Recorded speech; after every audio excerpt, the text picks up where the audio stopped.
ایمن کو معلوم نہیں تھا کہ وہ ذلیل آدمی ہماری باتیں سن رہا تھا اور ممکن ہے ایمن کو ان گالیوں کی قیمت بھی چکانی پڑتی۔ ایمن میری بات غور سے سنو، ہم نہایت سنگین حالات سے دوچار ہیں۔ فتح خان نے میرے بھائی کی بیوہ سویرا کو حویلی سے اغوا کر کے اپنی قید میں رکھا ہے اور اب تم بھی اس کی قید میں آ گئی ہو۔ برڈ شاہ پہلے اس کے قبضے میں ہے۔ سویرا کا نام سن کر اس کے چہرے کا رنگ بدل گیا۔ یہ سویرا وہی ہے نا جو شروع سے تمہارے گھر میں رہتی آئی ہے؟ ہاں وہی۔ اب تمہارے بھائی کا انتقال ہو گیا ہے، تب بھی کیا تمہارے گھر میں ہی رہ رہی ہے؟ ہاں وہ اب بھی اس گھر کی فرد ہے۔ میں نے موضوع بدل دیا۔ اس وقت مسئلہ فتح خان کا ہے، وہ ہیروں کے لیے پاگل ہو رہا ہے جن کی مالیت اس وقت کم سے کم $50 ملین ہو چکی ہے۔ واٹ؟ $50 ملین؟ اتنی قیمت ان مٹھی بھر ہیروں کی؟ حالانکہ تمہیں بہتر معلوم ہونا چاہیے، تمہارا تعلق ایک لارڈ فیملی سے ہے۔ لارڈ فیملی سے تھا، اب میں کام سی لڑکی ہوں۔ فتح خان ہیرے حاصل کرنے کے لیے کسی بھی حد تک جانے کو تیار ہے۔ اس نے مجھے دھمکی دی ہے کہ ناکامی کی صورت میں وہ سویرا کو مرشد کے حوالے کر دے گا، اور تم جانتی ہو کہ وہ میرا کتنا بڑا دشمن ہے۔ ایمن پریشان ہو گئی۔ تمہارا اس معاملے سے کیا تعلق ہے؟ کچھ نہیں، لیکن فتح خان کا خیال ہے کہ میں ہیرے تلاش کر سکتا ہوں، اس لیے اس نے پہلے مجھے اغوا کیا، پھر سویرا کو بھی اغوا کر لیا تاکہ اس کی مدد سے مجھے مجبور کر سکے۔ تب تو وہ ہمارے ساتھ اس سے بھی برا کر سکتا ہے۔ ہیروں کے بارے میں صرف پاپا کو معلوم ہے اور میں ان کی بیٹی ہوں۔ میں بھی اسی طرف تمہاری توجہ دلانا چاہ رہا ہوں۔ فتح خان اس وقت بہت خطرناک موڈ میں ہے۔ وہ خطرناک کب نہیں ہوتا، وہ دشمن ہے، اس سے کوئی اچھی توقع نہیں رکھی جا سکتی۔ یہ ٹھیک کہتا ہے۔ فتح خان وہاں گیا۔ اس کے ہاتھ میں خود کا رائفل تھی جس کا ایک ہی برسٹ ہم سب کو موت کی نیند سلانے کے لیے کافی تھا۔ دشمن ہمیشہ خطرناک ہوتا ہے۔ اچھا بات ہے، اب تم سے اور تمہارے باپ سے بات کرنے کا مزہ آئے گا۔ یہ ہوش میں نہیں ہے، یہ کیسے بتائیں گے کہ ہیرے کدھر ہیں؟ ایمن نے باپ کی طرف اشارہ کیا۔ اگر نہیں ہے تو جلد سے ہوش آ جائے گا۔ فتح خان کا لہجہ صفاق ہو گیا، پھر اس نے میری طرف دیکھا۔ شہباز، میں ایمن کو لے جائے گا۔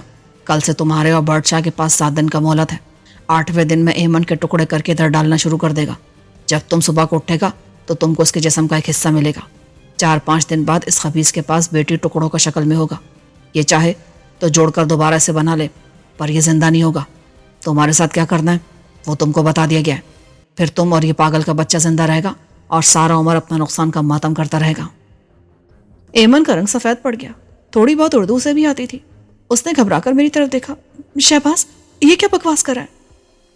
میں نے اسے بتا دیا کہ فتح خان کیا بول رہا تھا۔ وہ ہذیانی انداز میں چلائی، نہیں، میں اس کے ساتھ نہیں جاؤں گی۔ کیسے نہیں جائے گا؟ دوست خان، شیر خان۔ فوراً ہی فتح خان کے دونوں ساتھی اپنے شانوں پر 2 عدد تھیلے اٹھائے نمودار ہوئے اور انہوں نے غار نما حصے کے سامنے وہ رکھ دیے۔ فتح خان نے ان کو ایمن کو وہاں سے لے جانے کا حکم دیا۔ اس نے مزاحمت کی تو میں نے کہا، ایمن، اس کا کوئی فائدہ نہیں ہے، ابھی ہم ان کا مقابلہ نہیں کر سکتے، اس لیے صبر کرو اور وقت کا انتظار کرو۔ شہباز، وہ رو دینے والے انداز میں بولی، شہباز ابھی پنجرے میں، تمہارے لیے کچھ نہیں کر سکتا۔ تم فکر مت کرو، مجھے اللہ پر بھروسہ ہے، وہ ہماری مدد کرے گا۔ میں نے اسے تسلی دی تو وہ حسرت سے مجھے اور برڈ شاہ کو دیکھتی ہوئی فتح خان کے آدمیوں کے ساتھ وہاں سے چلی گئی۔ فتح خان، ایمن تمہارے ساتھ جا رہی ہے، لیکن اگر بلا وجہ اسے خراش بھی آئی نا تو تمہیں اس کا حساب دینا ہوگا۔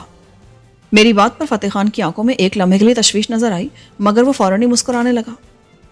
تم فکر مت کرو، ہم اسے پھول کی طرح رکھے گا۔ فتح خان، اسے شہلا یا مہرو سمجھنے کی غلطی بھی مت کرنا۔ تم عقل مند آدمی ہو، اور عقل مند آدمی اسی وجہ سے بچا رہتا ہے کہ وہ اپنی عقل استعمال کرتا ہے، اس پر جذبات کو حاوی نہیں آنے دیتا۔ میری بات سمجھ رہے ہو نا؟ ایسا نہ ہو کہ تم کسی اپنی وقتی خواہش کے پیچھے اپنا مقصد گنوا دو۔ ٹھیک ہے، تم اس کا طرف سے بے فکر رہو، میں نے جو کہا ہے اس کے علاوہ اس کو کوئی نقصان نہیں ہوگا۔ اسی میں تمہاری بہتری ہے، اور تم دونوں کا بہتری اس میں ہے کہ 7 دن کے اندر اندر ہیرا مل جائے، ورنہ تم جانتا ہے کہ میں کیا کرے گا۔ تم پھر بلا وجہ مجھے ایک معاملے میں گھسیٹ لائے ہو، اور اب میری اور تمہاری دشمنی کا باب دوبارہ کھل گیا ہے۔ ایک بار یہ قصہ ختم ہونے دو، اس کے بعد ہم دوبارہ ملیں گے۔ ٹھیک ہے، میں انتظار کرے گا۔ ان تھیلوں میں کھانے پینے کا سامان ہے، 7 دن آرام سے چل جائے گا۔ کچھ دوسرا چیز ہے جو ادھر کام آئے گا۔ وہ جانے کے لیے مڑا۔ 1 منٹ، تم جا رہے ہو؟ تم سے رابطے کی کیا صورت ہوگی؟ اس تھیلے میں ایک سرخ رنگ کا جھنڈا ہے، اگر تم ہیرا تلاش کر لو تو یہ جھنڈا ادھر کھنڈر کے سب سے اوپر والی چٹان پر لگا دینا۔ اس نے چٹان کی طرف اشارہ کیا، پر بلا وجہ مت لگانا، اور جب جھنڈا لگا دینا تو تم اور برڈ شاہ دونوں ادھر باہر موجود ہونا، ورنہ میں ادھر نہیں آئے گا۔ اس کا مطلب ہے تم اور تمہارے آدمی یہی ہوں گے؟ شہباز خان، تمہارے اور اس پاگل کا بچہ کے پاس صرف 7 دن کا مہلت ہے۔ اب ادھر رکو، 1 گھنٹہ سے پہلے یہاں سے باہر مت جانا، ورنہ میرا آدمی اس بار زمین پر گولی نہیں مارے گا۔